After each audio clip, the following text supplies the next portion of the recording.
सबसे बड़ा जो मेरा ऑब्जर्वेशन था, इन 4 साल में हम वो कॉम्बैट एफिशिएंसी इन अग्निवीरों में नहीं ला सकते हैं जिसकी रिक्वायरमेंट है। आप वही देखते हैं जो चीज आप देखना चाहते हैं। अगर आपको इसका फीडबैक, ट्रू फीडबैक चाहिए, तो आप ग्रास रूट लेवल पे जाइए, कंपनी प्लेटून सेक्शन में जाइए, वहां से जवानों का फीडबैक लीजिए। और ये बिल्कुल किसी का नाम नंबर नहीं होना चाहिए। अग्निवीर का फीडबैक लीजिए तो एक उनके मन में एक बात आती है, वो कहते हैं अग्निवीर वो डिलीवर नहीं कर रहे हैं, अग्निवीर हुक्म नहीं मान रहे, अग्निवीर में सिंसियरिटी कमी है, अग्निवीर ट्रेनिंग करने में लैग करे, इस तमाम चीजों को वो बताते हैं। लेकिन अग्निवीर जो है, कौन से जितनी जल्दी रोल बैक होगा भारतीय सेना के लिए उतना ही बेहतर होगा। और मेरा मानना है कि इससे हमारी कॉम्बैट एफिशिएंसी और नेशनल सिक्योरिटी और एनहांस होगी। एक जवान से मैं बात कर रहा था, उसने कहा कि साहब सब लोग कंप्यूटर ही चलाएंगे तो नॉर्मल ड्यूटी कौन करेगा, कस्सी कौन चलाएगा, वो जो ट्रेंचेस कौन बनाएगा, किस तरीके से काम होगा, और कब आपका मैकेनिकल सिस्टम फेल हो जाए, कब आपको मैनुअल सिस्टम पे स्विच ओवर करना है। हर कंटीजेंसी के लिए सोल्जर तैयार रहता है। तो देखिए, लीव में डेफिनेटली बढ़ोतरी होनी चाहिए, और मैं तो एक सिस्टम का हिमायत करता हूं। देखिए, एक तरफ तो आप उसको बोलते हैं कि he is very intelligent, smart है, उसका पिकअप स्किल बहुत अच्छा, जल्दी से चीजों को लर्न अनलर्न कर सकता है, एक तरफ आप ये बात करते हैं। दूसरी तरफ आप नंबर ऑफ डेज काउंट करते हैं और फिर कहते हैं कि पूरे टाइम वो छुट्टी पे रहेगा। तो ये दोनों चीजें नहीं चल सकती, क्योंकि उसकी भी एक सोशल कमिटमेंट है। As far as their capability to deliver, whatever we wanted them to deliver in 3 to 4 years, they are able to deliver. Now, coming on to what all is required to kind of make this scheme more effective, that we're already working on various issues. For example, are we looking at that their leave, something should be synergized with the normal soldier's leave? When he becomes a casualty, is it required to be harmonized with the serving soldier? Similarly, we want the technically qualified more people. Should we increase the age from 21 to 23? Sir जय Hind. Brigadier Sharadendu sir, जय हिंद, बहुत बहुत शुक्रिया समय देने के लिए। Thank you sir. जय हिंद। राजेश जी कैसे हैं?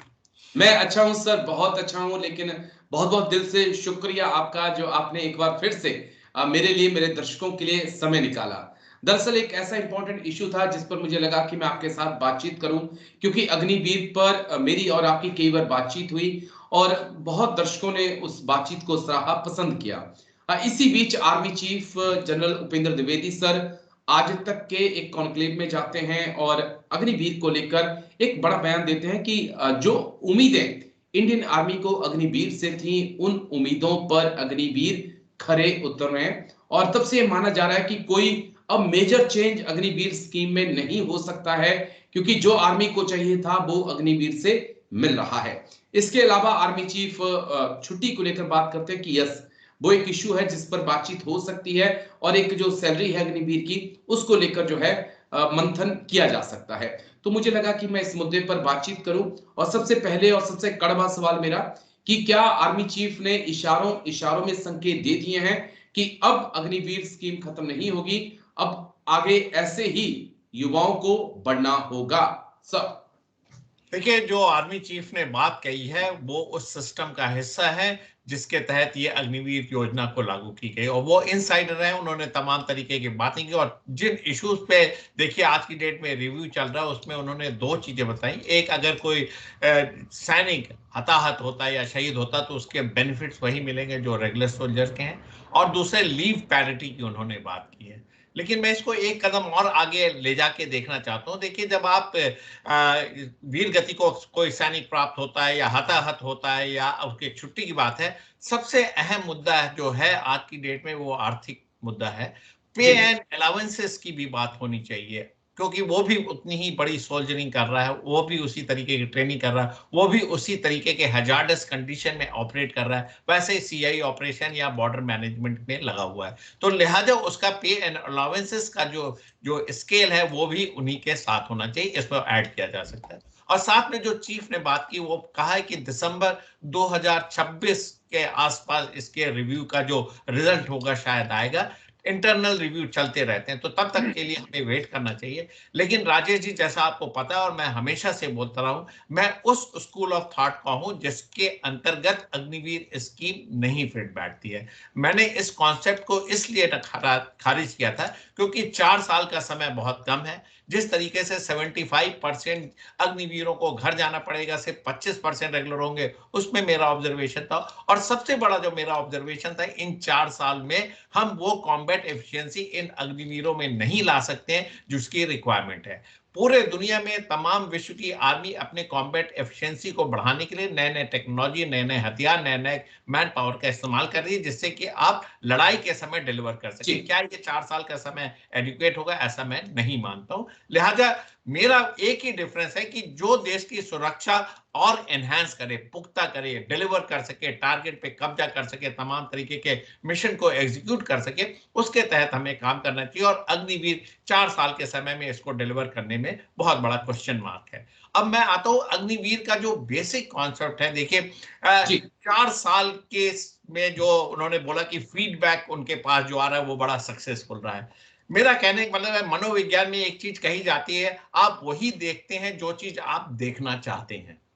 अगर आपको इसका फीडबैक, ट्रू फीडबैक चाहिए, तो आप ग्रास रूट लेवल पे जाइए, कंपनी प्लेटून सेक्शन में जाइए, वहां से जवानों का फीडबैक लीजिए। और ये बिल्कुल किसी का नाम नंबर नहीं होना चाहिए, सीक्रेट फीडबैक लीजिए, बगैर नाम नंबर के फीडबैक लीजिए। और उन ओहदेदारों से लीजिए जो आज की डेट में रेगुलर हैं, वो किस तरीके से ऑपरेट कर रहे हैं। आज की डेट में देखिए, हमारी आर्मी में अभी ये नया कॉन्सेप्ट लागू हुआ, तो बहुत सारे पुराने सैनिक अभी भी चल रहे हैं। एक समय ऐसा आएगा जब ये सारे के सारे सैनिक पेंशन चले जाएंगे और ये अग्निवीर उनकी जगह लेंगे, तब ये क्या हालत होगी। तो आज की डेट में जो रेगुलर सोल्जर हैं, जो आज की डेट में नायक, हवलदार या इस पद में है, या जो भी जो रेगुलर हो रखा है, आप उससे सीक्रेट फीडबैक लीजिए, रिलीजियसली लीजिए, आपको एक नए तरीके का इनपुट मिलेगा। अगर आप ये जो फीडबैक है ओहदेदारों से लेते रहेंगे, तो ये एक कलर्ड फीडबैक होगा, एक तरीके का बायस फीडबैक होगा।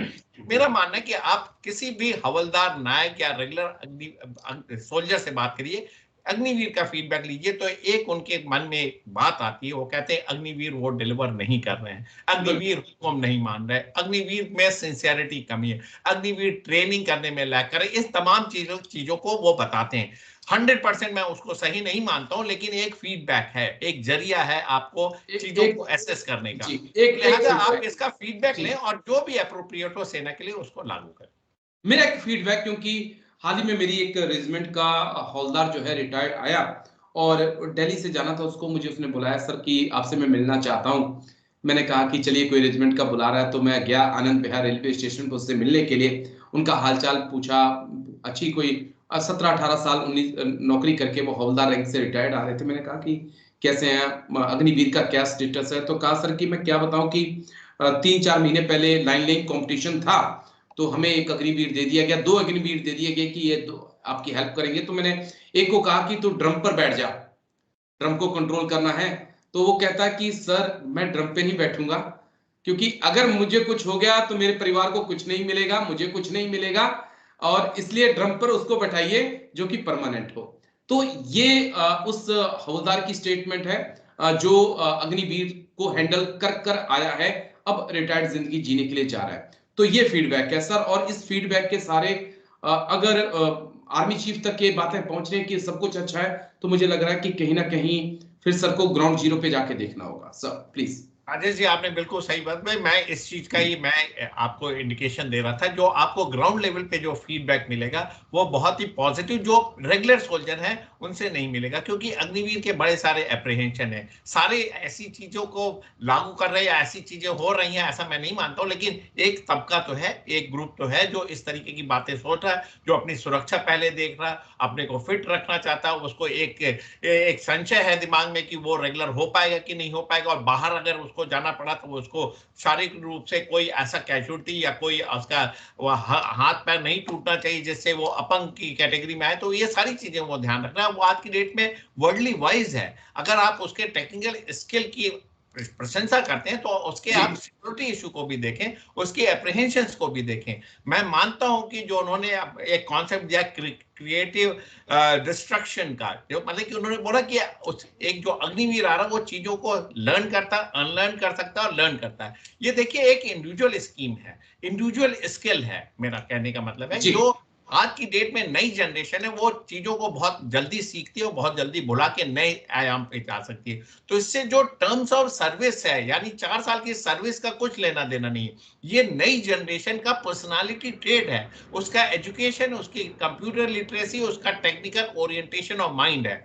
आप ये सारी चीजें अचीव कर सकते हैं अगर वो अग्निवीर ना हो के रेगुलर सोल्जर होगा। तो मेरा कहने का मतलब ये है कि आप पे पैरिटी लाइए, उसके सुविधाएं दीजिए, और जो 25% का जो रेशियो है उसको बढ़ा के 75 या 80% करेंगे तो ये एक बहुत ही उम्दा स्कीम हो जाएगी। आप कॉम्बैट एफिशिएंट सोल्जर को अपने यहाँ रखेंगे, जो थोड़े 5-10% एब्रेशन है, एक तरीके का कॉम्पिटेटिवनेस वहां सेट इन होगा, उनको आप सेंट्रल पैरामिलिट्री फोर्सेस में डाल सकते हैं। लेकिन जो कॉन्सेप्ट जो दिया है क्रिएटिव डिस्ट्रक्शन का, वो कॉन्सेप्ट ये नई जनरेशन के लिए लागू होता है, ना कि पीरियड ऑफ सर्विस के लिए होता है। यहां मैं चीफ से थोड़ा सा डिसएग्री करता हूं, एक इंटरप्रिटेशन की बात है। लेकिन अग्निवीर जो है कॉन्सेप्ट जितनी जल्दी रोल बैक होगा भारतीय सेना के लिए उतना ही बेहतर होगा, और मेरा मानना है कि इससे हमारी कॉम्बैट एफिशिएंसी और नेशनल सिक्योरिटी और एनहांस होगी। जी, क्योंकि मैं अपना पॉइंट ऑफ व्यू दूं आपको, जो बातें आपने की कि स्किल है और हमारे जो अग्निवीर हैं उनके अंदर आज का युवा है उसके पास लर्न करने की बहुत क्षमता है, खासकर तकनीक को। लेकिन 4 साल की नौकरी, 6 महीने की ट्रेनिंग उसमें निकल गई, 3.5 साल आपके पास बचेंगे और उसमें से आप मान के चलिए कि 6 महीने की आपकी छुट्टी, आपके पास 3 साल हार्डली बचे हैं, उनमें से भी एक पीस की पोस्टिंग और एक फील्ड की पोस्टिंग। कहाँ वो स्किल जब तक सीखेगा, जब तक वो उसमें महारत हासिल करेगा, तब तक उसका बाहर जाने का वक्त आ जाएगा। अब मैं एक बड़ा बेसिक सा पॉइंट आपके से पूछना चाहता हूं, क्योंकि आर्मी चीफ ने एक बड़ी अच्छी बात कही कि अगर अग्निवीर कोई शहीद हो जाता है तो उसके बारे में हमें वही बेनिफिट उसको मिलेंगे जो परमानेंट सोल्जर को मिलते हैं। लेकिन अब यहाँ पर पॉइंट मेरा बहुत गंभीर हो जाता है सर, कि अगर कोई अग्निवीर शहीद हो जाए या डिसेबिलिटी का शिकार हो जाए, कुछ प्रॉब्लम उसको आ जाए, तो अब ये जरूरी नहीं होना चाहिए कि उसके परिवार को बकायदा वैसी पेंशन मिलनी चाहिए जैसे कि परमानेंट सोल्जर को मिलती है, उसके परिवार को ईसीएचएस का वही फैसिलिटी मिलनी चाहिए जो परमानेंट सोल्जर को मिलती है, उसके सोल्जर बोर्ड में उसी प्रकार से उसके नेक्स्ट ऑफ किन को ट्रीट किया जाए जैसा कि परमानेंट सोल्जर को मिले। तो क्या ये हम उम्मीद कर सकते हैं, क्योंकि फिलहाल ऐसा नहीं है सर? देखिए राजेश जी, जैसा कि चीफ ने बोला है, अगर चीफ ने बोला है तो डेफिनेटली ये चीज इंप्लीमेंट होगी, इसके बारे में विचार चल रहा होगा। क्योंकि देखिए ये अल्टीमेट सेक्रीफाइस है, सुप्रीम सेक्रीफाइस, इससे ज्यादा और कुछ हो नहीं सकता है। तो लिहाजा ये सारे प्रिविलेजेस जो भी है, चाहे उसके परिवार को मिल रहे हैं, एनओके को मिल रहे हैं, ये सारी सुविधाएं होनी चाहिए। इसका इंडिकेशन देखिए चीफ ने दिया है। मेरा मानना है कि इस पर बहुत ही गहन विचार हो रहा होगा और बहुत ही जल्दी आप सुनेंगे कि ये पूरी तरीके से इंप्लीमेंट हो गया। और यही चीज लीव के लिए, देखिए सोल्जर के लिए सबसे बड़ा मोटिवेशन फैक्टर लीव होता है, उसके तमाम तरीके के सोशल कमिटमेंट है, फैमिली रिस्पॉन्सिबिलिटी है, इन सारी चीजों को वो पूरा कर सकता है। और जो रिक्वायरमेंट है, चाहे वो अग्निवीर हो चाहे रेगुलर सोल्जर, सबकी रिक्वायरमेंट बराबर है। लिहाजा ये दोनों पॉइंट अगर इंप्लीमेंट होते हैं तो बहुत अच्छी बात है। पे एंड अलाउंसेस नेक्स्ट स्टेप है, मोस्ट लाइकली नेक्स्ट पे कमीशन जो बैठेगा शायद उसमें इस पे तवज्जो दी जाए और इस चीज को इंप्लीमेंट किया जाए। लेकिन मेरा बेसिक उद्देश्य राजेश जी सिर्फ एक है, कॉम्बैट एफिशिएंसी और देश की सुरक्षा। और जो हम जितनी एफिशिएंटली हम सोल्जर चाह रहे हैं, चाहे प्लेटून, सेक्शन, बटालियन, ब्रिगेड, हमें डिलीवर, हम तो डिलीवरी ओरिएंटेड है, हमारी रिक्वायरमेंट देखिए बढ़ती चली जा रही है सिक्योरिटी के। तो हमारा जो सीनियर ऑफिसर का, जो प्लेटून कमांडर का कॉन्फिडेंस अग्निवीर पे होना चाहिए, वो बहुत ज्यादा होना चाहिए। और ये तभी आएगा जब आप उनको रेगुलर सोल्जर करेंगे और उनके एक तरीके का मानदंड डेवलप करेंगे, एक तरीके का माइंडसेट बनाएंगे, कंडीशनिंग करेंगे, जिससे कि वो उसका जो कॉम्बैट का जो फियर है वो खत्म हो जाए। क्योंकि वो टीम में रहता है, टीम से ये एक्सपेक्टेशंस बहुत हैं, और ये टीम सेक्शन से लेके आपके बटालियन, ब्रिगेड, कोर, कमांड सारे के लिए लागू होती है। लिहाजा बहुत जल्दी मेरे को ऐसा उम्मीद है कि इस प्लान को रोल बैक करके एक कंसिस्टेंसी चाहिए, एक बहुत बड़ी जिम्मेदारी, कब किस तरीके की सिचुएशन डेवलप होगी, किस तरीके की सिक्योरिटी रिक्वायरमेंट आएंगे, आप नहीं कह सकते। और एक चीज में राजेश जी मैं और ऐड करना चाहूंगा, टेक्निकल मैन पावर की आपने बात की, तमाम तरीके के एक जवान से मैं बात कर रहा था, उसने कहा कि साहब सब लोग कंप्यूटर ही चलाएंगे तो नॉर्मल ड्यूटी कौन करेगा, कस्सी कौन चलाएगा, वो जो ट्रेंचेस कौन बनाएगा, किस तरीके से काम होगा। और कब आपका मैकेनिकल सिस्टम फेल हो जाए, कब आपको मैनुअल सिस्टम पे स्विच ओवर करना, हर कंटीजेंसी के लिए सोल्जर तैयार रहता है। तो वो कौन करेगा? आज की डेट में हम टेक्निकल ओरिएंटेशन करते हैं, लेकिन बटालियन और ब्रिगेड की जो रिक्वायरमेंट है, प्लाटून की जो रिक्वायरमेंट है कंपनी, उसमें आपको जीडी सोल्जर भी चाहिए, डिलीवरी चाहिए, मैन मैनेजमेंट चाहिए। वो कौन करेगा? उसके लिए भी लोगों को ध्यान देना होगा, क्योंकि आज की डेट में जो हवलदार का जो नंबर 1 की ड्यूटी होती है, जो सेक्शन कमांडर की ड्यूटी है, अगर अग्निवीर उसके में खरा नहीं उतरेगा तो सेक्शन कमांडर कैसे करेगा? उसको भी जवान का काम करना पड़ेगा, राइफलमैन का काम करना पड़ेगा। लिहाजा जो हमारा हायरार्की है आर्मी का, उसको ना ब्रेक करके इस सिस्टम को फॉलो करिए। ये टाइम टेस्टेड है, इसने रिजल्ट दिया है, आपको लड़ाइयां जितवाई हैं, आपको फतेह दी है। तो इसको हमें ध्यान में रखना होगा। Yes sir. बिल्कुल सर, बस एक छोटा सा सवाल जिसका छोटा सा जवाब मैं चाहूंगा। लीव को लेकर एक आर्मी चीफ ने बड़ी स्टेटमेंट दी है कि लीव बढ़ाई जा सकती है। उसके बाद मेरी एक जनरल साहब से बात हो रही थी कि ये तो एक अच्छी पहल है। तो जनरल साहब का कहना था कि अगर लीव आप बढ़ाते हैं, परमानेंट सोल्जर को 90 दिन लीव मिलती है, अग्निवीर को भी अगर आप 90 दिन लीव देते हैं 3 साल तक, तो समझिए कि उसका तो लगभग 1 साल तो छुट्टी में ही निकल गया। फिर बोला 6 महीने की ट्रेनिंग, 1 साल उसका लीव पे निकल गया, यानी कि लगभग 1.5 साल उसका इसी में खत्म हो गया। तो उसके पास क्या वो डिलीवर 2 साल में क्या डिलीवर कर पाएगा 2-2.5 साल में? तो क्या उम्मीद करें वाकई लीव में कुछ बढ़ोतरी हो सकती है 45 या 60 डेज तक सर? देखिए, लीव में डेफिनेटली बढ़ोतरी होनी चाहिए, और मैं तो एक सिस्टम का हिमायत करता हूं।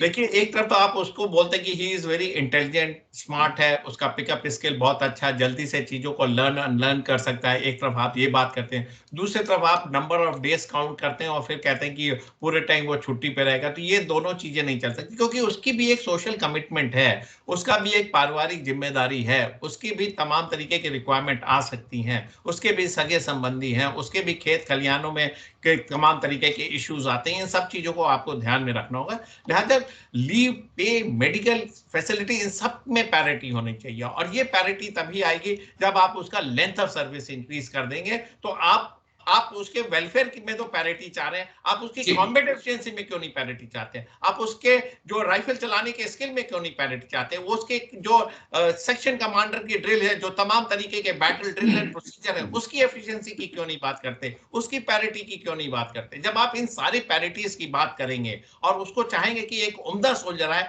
तो मेरा मानना है कि 4 साल नहीं में संभव है। आपको एक लॉन्ग रन देना पड़ेगा, 10 से 15 साल की सर्विस, जैसे पहले कलर्ड सर्विसेज होता था, वो आपको करना पड़ेगा।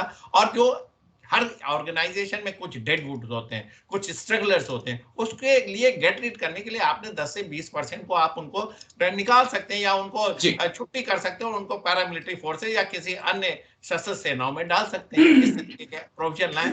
लेकिन सिर्फ ये कह देना कि वेलफेयर में तो पैरिटी होगी, हम कॉम्बैट एफिशिएंसी में नहीं करेंगे, तो ये तो बड़ा लॉपसाइडेड भी हो गया, स्क्यूड वर्जन है। तो मैं बोलता हूँ एक होलिस्टिक अप्रोच अपनाएं, और होलिस्टिक अप्रोच के लिए आप फीडबैक दीजिए। आप मेरा कहना मत मानिए, राजेश जी का कहना मत मानिए, कि आप तमाम तरीके के थिंक टैंक का मत मानिए, लेकिन जो सोल्जर जो ग्राउंड पे है, जो हवलदार जिसको डिलीवर करना है, जिसको सेक्शन ऑफ प्लाटून की बैटल ड्रिल लड़नी है, जिसने कॉम्बैट करना है, जिसने घोप निकाल करना, उससे फीडबैक लीजिए, और जो फीडबैक आप मिले उसको आप वेरीफाई कर लीजिए, चेक कर लीजिए, डिफरेंट सोर्स से लाइए, सैंपल डिफरेंट कलेक्ट करिए, और उससे एक स्टडी इंटरनल करके जो मुनासिब है उसको देखिए। और साथ में आपका एक्सपीरियंस, आप चीफ है, आप आर्मी कमांडर है, आप कोर कमांडर है, आप ब्रिगेड कमांडर, डिव कमांडर, आपका इतना वास्ट एक्सपीरियंस है, आपने उसी लेवल से आप राइज होके आए हैं, आपने जवानों के साथ शोल्डर लगे हैं, आपने जवानों के साथ डिगिंग की है, आपने जवानों के साथ तमाम तरीके गेम्स, स्पोर्ट्स और टैक्टिकल एक्सरसाइजेस की हुई हैं, तो आपको पता है कि जवान की क्या रिक्वायरमेंट है। लिहाजा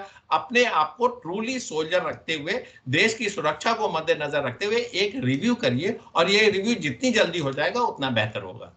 जी सर, शुक्रिया इस मुद्दे पर इतनी गंभीरता से बात रखने के लिए। Thank you sir. बस